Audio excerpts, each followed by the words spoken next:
Gang, korang rasa mengikut reputasi Liverpool, reputasi? Macam salah aje. Bukan. Mengikut konspirasi. Apa dah konspirasi?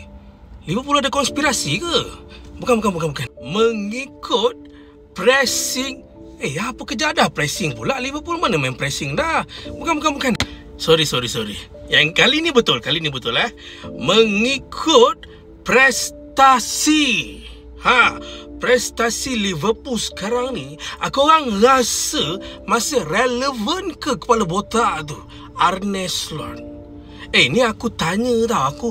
Aku nak tahu pendapat korang. Apa yang korang rasa? Korang jangan serius sangat, aku sepak muka korang. Jikalau apa yang korang rasa tu, pendapat korang dah tak relevan lagi, siapa calon sesuai nak ganti kepala botak tu?